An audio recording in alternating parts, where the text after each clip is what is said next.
সালামু আলাইকুম বন্ধুরা, স্বাগতম তোমাদেরকে ভয়েস পয়েন্টের আজকের এই নতুন ক্লাসে।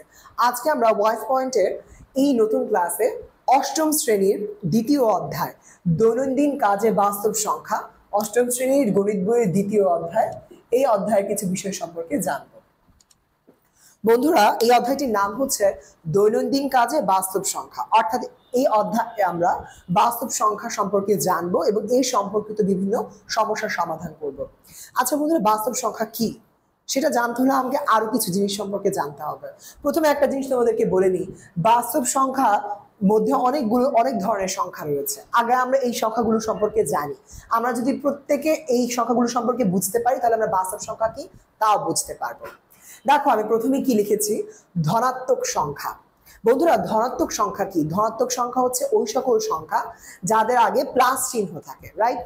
যেমন ধরো, আমি যদি 5 লিখি, এটা একটি কি ধনাত্মক সংখ্যা। কেন বলতো? কারণ 5 এর আগে একটা প্লাস আছে। মনে রাখবে, আমরা যখন 5, 6, 7 এগুলো বলি, এর মানে হচ্ছে কি আমরা ধনাত্মক সংখ্যাগুলোকে বলছি। যদিও বা আমরা সব সময় প্লাস চিহ্নটি ব্যবহার করি না, তবুও মনে রাখবে যে ধরো তুমি একটি সংখ্যা লিখলে 5 কিংবা 15 কিংবা 1000, যদি এর আগে তুমি কোনো চিহ্ন প্রয়োগ না করো, ধরে নিবে যে এখানে কি আছে, একটা প্লাস চিহ্ন রয়ে আছে।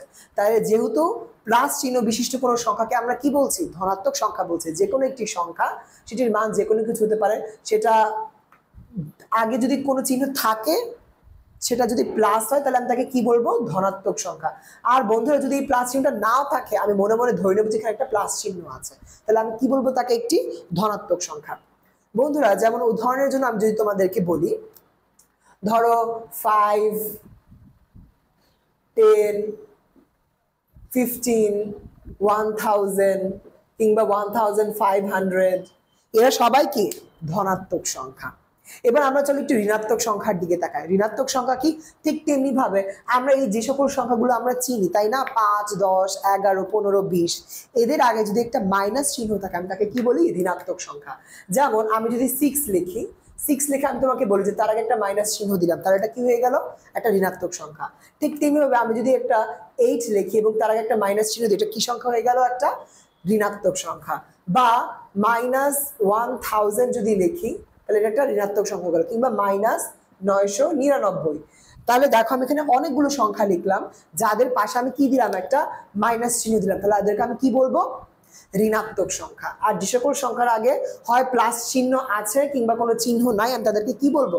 ধনাত্মক সংখ্যা। যেমন এটার আগে কি আছে? একটা প্লাস চিহ্ন আছে, তাহলে 5টা কি একটা ধনাত্মক সংখ্যা। আবার 10 এর আগে কোনো চিহ্ন নাই, ধরে নিবে যে এখানে একটা কি আছে? প্লাস আছে। আবার 15, এটার আগে কোনো চিহ্ন আছে? নেই, কিন্তু আমি মনে মনে কি ধরে নেব? একটা প্লাস আছে। বা 1500, এখানে আমি কি ধরে নেব? যে মনে মনে একটা প্লাস চিহ্ন আছে। তাহলে বন্ধুরা, আমরা ধনাত্মক এবং ঋণাত্মক সংখ্যা বুঝতে পারলাম যে আমরা নর্মালি আমরা যে সকল সংখ্যা সম্পর্কে জানি, তাদের আগে যদি প্লাস চিহ্ন থাকে তাদেরকে আমি বলি ধনাত্মক সংখ্যা, আর যদি মাইনাস চিহ্ন থাকে তাদেরকে বলি ঋণাত্মক সংখ্যা। তবে হ্যাঁ, ধনাত্মক সংখ্যার জন্য একটা বিশেষ বিষয়টা কি, সেটা হচ্ছে কি ধনাত্মক সংখ্যায় প্লাস চিহ্ন থাকতেও পারে, আবার নাও থাকতে পারে। বন্ধুরা খেয়াল করো, এখন আমরা যদি পূর্ণ সংখ্যার দিকে তাকাই, পূর্ণ সংখ্যা কি? সকল ধনাত্মক সংখ্যা এবং সকল ঋণাত্মক সংখ্যা এবং শূন্য, এরা সবাই কি তৈরি করে? পূর্ণ সংখ্যা তৈরি করে। সকল ধনাত্মক সংখ্যা, সকল ঋণাত্মক সংখ্যা এবং সকল জিরো, এরা সবাই মিলে কি তৈরি করে? পূর্ণ সংখ্যা। যেমন আমি যদি তোমাদেরকে বলি +5, তাহলে এটা কি? একটা প্লাস চিহ্ন বিশিষ্ট সংখ্যা, ধনাত্মক সংখ্যা, কিন্তু এটা কি একটা পূর্ণ সংখ্যা। পূর্ণ সংখ্যার একটা বিষয় কি, হ্যাঁ, ধনাত্মক সংখ্যা এবং ঋণাত্মক সংখ্যা পূর্ণ সংখ্যার মধ্যে আছে, কিন্তু পূর্ণ সংখ্যার কোনো দশমিক মান থাকতে পারবে না। অর্থাৎ আমি যদি তোমাকে বলি 5.53, এই পুরোটা কি একটা পূর্ণ সংখ্যা? না, এই পুরোটাকে আমি একটা পূর্ণ সংখ্যা বলতে পারবো না। কেন বলতে পারবো না? কারণ এখানে দশমিকের একটি মান আছে, তাই না?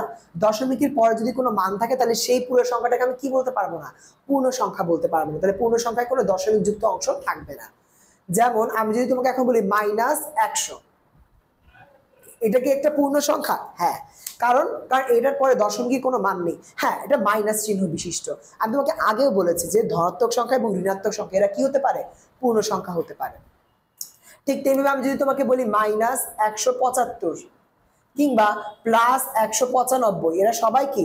পূর্ণ সংখ্যা। অর্থাৎ পূর্ণ সংখ্যা ধনাত্মক হতে পারে, ঋণাত্মক হতে পারে, এবং কি হতে পারে, জিরো হতে পারে। কি হতে পারে, জিরো হতে পারে। এখন পূর্ণ সংখ্যা তো তোমরা বুঝে গেলে যে ধনাত্মক, ঋণাত্মক সংখ্যা এবং জিরো হতে পারে পূর্ণ সংখ্যা।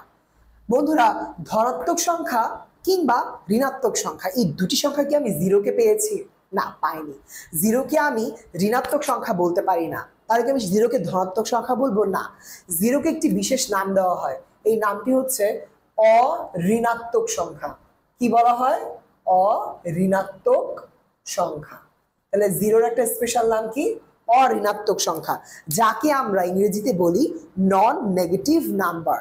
আমরা ধনাত্মক সংখ্যাকে ইংরেজিতে বলি পজিটিভ নাম্বার, ঋণাত্মক সংখ্যাকে বলি নেগেটিভ নাম্বার, আর জিরোকে বলি নন নেগেটিভ নাম্বার বা অঋণাত্মক সংখ্যা। অর্থাৎ জিরো হচ্ছে এমন একটি সংখ্যা যা ঋণাত্মক নয়, বাট দ্য সেম টাইম এটাকে আমি ধনাত্মক বলছি না, অর্থাৎ এটি একটি ধনাত্মক সংখ্যাও নয়। মনে রাখবে তোমরা এটা। কিন্তু জিরো কিন্তু পূর্ণ সংখ্যা, জিরো ধনাত্মক না, জিরো ঋণাত্মক না, কিন্তু জিরো কি? পূর্ণ সংখ্যা কিংবা নন নেগেটিভ নাম্বার। আচ্ছা, সসীম সংখ্যা। আচ্ছা, সসীম সংখ্যা বলতে আমরা কি বুঝি তা জানার আগে আমরা একটু দশমিক সংখ্যায় আসি। দশমিক সংখ্যা কি? দশমিক বিশিষ্ট। অর্থাৎ ধরো 5.33। এখানে কি দেখো তো দশমিক ইউজ হয়েছে না, দশমিক ব্যবহার হয়েছে না। এই দশমিকের পরে যে সংখ্যাটা আছে এই 0.33, এটার জন্য আমি তাকে কি বলবো? একটা দশমিক সংখ্যা বলবো। আমি পুরোটাকে একটা দশমিক সংখ্যা বলতে পারি। আবার আমি যদি লিখি 0.33, 0.333, এটাও একটি দশমিক সংখ্যা। বা 0.7589, এরাও কি একটি দশমিক সংখ্যা। হ্যাঁ, দশমিক সংখ্যা ধনাত্মক হতে পারে, দশমিক সংখ্যা ঋণাত্মক হতে পারে। যেমন আমি যদি বলি -7.89, একে তো এটা একটা ঋণাত্মক সংখ্যা, মনে রাখবা, এবং তারা কি? দশমিক সংখ্যা। তাহলে ধনাত্মক আর ঋণাত্মক এরা কি হতে পারে? এরা পূর্ণ সংখ্যা হতে পারে, এরা দশমিক সংখ্যাও হতে পারে। তাহলে আমরা কি দেখলাম? ধনাত্মক, ঋণাত্মক, পূর্ণ সংখ্যা হতে পারে, দশমিক সংখ্যা হতে পারে। আবার এই দশমিক সংখ্যার মধ্যে আমি কি পাচ্ছি? দশমিক পাচ্ছি, তাই না? যার আবার একটা জিনিস খেয়াল রাখবে, কোনো কোনো দশমিক সংখ্যা দুইটা অংশ থাকে। যেমন আমি যদি তোমাকে বলি -5.89, এই দশমিক সংখ্যাটার দিকে খেয়াল করো, এখানে দুইটা পার্ট আছে। দশমিকের পরে একটা পার্ট যেটাকে 0.89 বলছি, আর দশমিকের আগে যেটাকে আমি -5 বলছি, রাইট?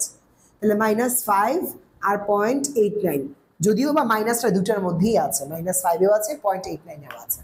এখন বন্ধুরা খেয়াল করো, এর মধ্যে -5 এটাকে আমি কি বলতে পারি? একটি পূর্ণ সংখ্যা।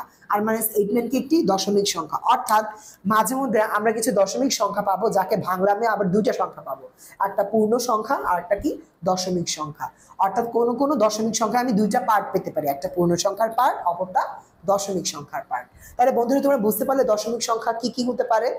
আর ধনাত্মক সংখ্যা, পূর্ণ সংখ্যা, ঋণাত্মক সংখ্যা, এগুলো সবগুলো দেখলাম। আবার কি দেখলাম? জিরো হচ্ছে একটি অঋণাত্মক সংখ্যা বা নন নেগেটিভ নাম্বার। বন্ধুরা এখন দেখো সসীম সংখ্যা, অসীম সংখ্যা, এদেরকে একটু দেখি।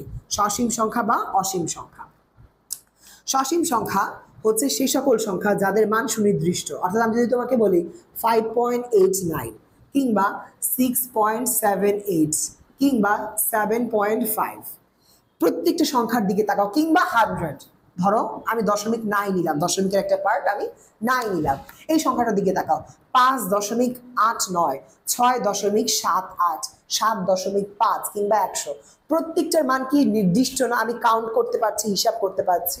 তার মানে যে সকল সংখ্যার ক্ষেত্রে আমি মানকে নির্দিষ্ট রূপে হিসাব করতে পারি তাদেরকে আমি বলি সসীম সংখ্যা। তাহলে সসীম সংখ্যা কি? সে সকল সংখ্যা যাদের মানকে আমি সুনির্দিষ্ট রূপে হিসাব করতে পারি। হ্যাঁ, এখন কথা আছে, সসীম সংখ্যা কি সবসময় ধনাত্মক হয়? না, সসীম সংখ্যা ধনাত্মকও হতে পারে, আবার ঋণাত্মকও হতে পারে। ধনাত্মক হতে পারে, ঋণাত্মক হতে পারে। সসীম সংখ্যা পূর্ণ সংখ্যা হতে পারে, আবার দশমিক সংখ্যাও হতে পারে। তাহলে সসীম সংখ্যা সবই হতে পারে, ধনাত্মক হতে পারে, ঋণাত্মক হতে পারে, আবার হচ্ছে পূর্ণ সংখ্যা হতে পারে, আবার দশমিক সংখ্যা হতে পারে। সসীম সংখ্যাই সবগুলো ক্যাটাগরিতে যায়। সেম ভাবে অসীম সংখ্যাও। অসীম সংখ্যা কি? সে সকল সংখ্যা যাদের মানকে আমি সুনির্দিষ্ট করতে পারি না। যেমন আমি যদি তোমাকে বলি 0.3333 এরকম ডট ডট ডট দিলাম, এই তিনটা ডট দেওয়ার মানে হচ্ছে এই 3 চলতেই থাকবে। মাঝে মধ্যে তোমরা যদি ক্যালকুলেটারে দেখো, তুমি যদি ক্যালকুলেটারে 1/3 করো, তুমি কিভাবে জানো এটা পাবে? 1/3 করলে তুমি এটা পাবে। কিংবা তুমি যদি ক্যালকুলেটারে 2 ডিভাইডেড বাই তুমি 3 করো, তাহলে তুমি এরকম 0.666 এরকম একটা নাম্বার পাবে। আবার অনেক সময় আমরা এরকম অনেক নাম্বার পাই, যেমন ধরো 0.15678919 ডট ডট ডট, মানে এরকম চলতে থাকে কিছু নাম্বার। অর্থাৎ যখন আমরা আমাদের ক্যালকুলেটরে অনেক সংখ্যাকে হিসাব করি, ভাগ করি বা গুণ করি, আমরা এরকম দশমিক অনেক বড় একটা মান পাই, রাইট? এই মানগুলোকে আমরা কি বলি? এই মানগুলোকে বলি আমরা অসীম সংখ্যা। হ্যাঁ, দশমিকই যে হতে হবে অসীম সংখ্যা তা না, একটা পূর্ণ সংখ্যাও আমার অসীম সংখ্যা হতে পারে, যেমন 5567891058 ডট ডট ডট এরকম চলতে থাকতে পারে সংখ্যা। তো দশমিক সংখ্যা হোক আর পূর্ণ সংখ্যা হোক, ধনাত্মক সংখ্যা হোক আর ঋণাত্মক সংখ্যা হোক, ঠিক আছে, ধনাত্মক হোক ঋণাত্মক হোক, দশমিক হোক পূর্ণ হোক, যে সংখ্যাই হোক না কেন, যখন এই সংখ্যাগুলোর মানকে নির্দিষ্ট করা যায় না, অর্থাৎ এই সংখ্যাগুলোর মান ধারাবাহিকভাবে চলতেছে, আমি নির্দিষ্ট করে বলতে পারছি না, তাকে কি বলি? অসীম সংখ্যা বলি। তাহলে অসীম সংখ্যা কি? যার মান চলতে থাকে, যার মানকে নির্দিষ্ট করে বলা যায় না, সেটা ধনাত্মক হতে পারে, অসীম সংখ্যাটা ধনাত্মক হতে পারে, অসীম সংখ্যাটা ঋণাত্মক হতে পারে। যেমন এটা একটা ধনাত্মক অসীম সংখ্যা, এটা একটা ঋণাত্মক অসীম সংখ্যা, আমি এর আগে মাইনাস চিহ্ন দিয়েছি, তার মানে কি একটা ঋণাত্মক অসীম সংখ্যা। আবার অসীম সংখ্যা কি হতে পারে? অসীম সংখ্যা হচ্ছে কি আমার পূর্ণ সংখ্যা হতে পারে, আবার অসীম সংখ্যা একটা দশমিক মানও হতে পারে। তাহলে অসীম সংখ্যা ধনাত্মক হয়, ঋণাত্মক হয়, পূর্ণ হয়, আবার দশমিক হয়। তাহলে তোমরা দেখলে সসীম সংখ্যা এবং অসীম সংখ্যা এই দুইটা কিন্তু এই সবগুলো ক্যাটাগরিতেই আছে, কিন্তু মৌলিক পার্থক্যটা কোথায়? সসীম সংখ্যার মানকে আমি নির্দিষ্ট করতে পারি, কিন্তু অসীম সংখ্যার মানকে আমি সুনির্দিষ্ট করতে পারি না। তাই আমরা এই সংখ্যাগুলো তোমরা তাহলে বুঝতে পারলে বন্ধুরা, কি কি আমি দেখলাম? ধনাত্মক সংখ্যা, ঋণাত্মক সংখ্যা, পূর্ণ সংখ্যা, সসীম সংখ্যা, অসীম সংখ্যা আর দশমিক সংখ্যা। আর কি দেখলাম? অঋণাত্মক সংখ্যা।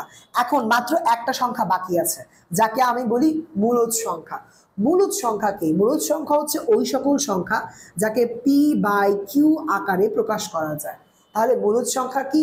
মূলদ সংখ্যা হচ্ছে ওই সকল সংখ্যা যাকে p/q আকারে প্রকাশ করা যায়, যেখানে p ও q এর মান পূর্ণ সংখ্যা। তাহলে বন্ধুরা, আমি মূলদ সংখ্যা বলতে ওই সকল সংখ্যাকে বোঝাবো যাকে আমি p/q আকারে প্রকাশ করতে পারবো, এবং সে সকল সংখ্যায় p এবং q এই দুটার মান কি হবে? পূর্ণ সংখ্যা হবে, কিন্তু q এর মান 0 হওয়া যাবে না। কি হওয়া যাবে না? q is not equal to 0। যেমন আমি যদি তোমাদেরকে উদাহরণ দিই, উদাহরণ দেওয়ার ক্ষেত্রে ধরো আমি তোমাদেরকে বলি 5/3, কথার কথা, এখানে দেখো তো এই 5/3 কি আমি p/q এর সাথে তুলনা করতে পারি? হ্যাঁ পারি, p/q এর সাথে 5/3 কে তুলনা করা যায়। তাহলে আমি কি বলতে পারি? 5/3 একটি মূলদ সংখ্যা। কিন্তু আগে একটু দেখতে হবে একটা জিনিস, সেটা দেখতে হবে 5 আর 3 দুইটাই কি আমার পূর্ণ সংখ্যা? হ্যাঁ, দুইটাই আমার পূর্ণ সংখ্যা, এবং যেহেতু দুইটা পূর্ণ সংখ্যা আর কিউ এর জায়গায় আমার 0 বসে, তাহলে আমি এটাকে কি বলতে পারবো? একটি মূলদ সংখ্যা। তাহলে মূলদ সংখ্যা কি? সে সকল সংখ্যা যাদেরকে আমরা p/q আকারে প্রকাশ করতে পারবো, যেখানে p এবং q দুইটাই কি হবে? পূর্ণ সংখ্যা হবে। অর্থাৎ p বা q যে কোনো একটার মান যদি ঋণাত্মক হয়, কিংবা দুইটার মান যদি ঋণাত্মক হয়, কিংবা দুইটার মান যদি ধনাত্মক হয়, ডাজন্ট ম্যাটার, কিন্তু q এর মান কি হওয়া যাবে না? 0 হওয়া যাবে না। যেমন আমি যদি তোমাদেরকে বলি -7/8, তোমরা যদি এই উদাহরণটার দিকে তাকাও, -7/8 কিংবা -4/6 কিংবা +8/9 কিংবা -8 আর -9, এই উদাহরণগুলোর দিকে তাকাও। এখানে দেখো তো, আমি এই -7/8 কি p/q আকারে প্রকাশ করতে পারি না? পারি, যেখানে p হচ্ছে 7 আর q হচ্ছে 8। যেহেতু q হচ্ছে 8 আর p হচ্ছে 7, 7 আর 8 কি দুইটাই পূর্ণ সংখ্যা। মূলত p হচ্ছে -7, সরি, তো p হচ্ছে -7 আর q হচ্ছে 8। আর আমি এখানে কি শর্ত দিয়েছিলাম? p আর q কে পূর্ণ সংখ্যা হতে হবে। তার মানে কি এখানে পূর্ণ সংখ্যা না? 7 আর 8, -7 আর 8 দুইটাই পূর্ণ সংখ্যা, এবং যেহেতু q এর জায়গায় 0 বসেনি, তাহলে আমি -7/8 কে কি বলতে পারবো? একটি মূলদ সংখ্যা বলতে পারবো।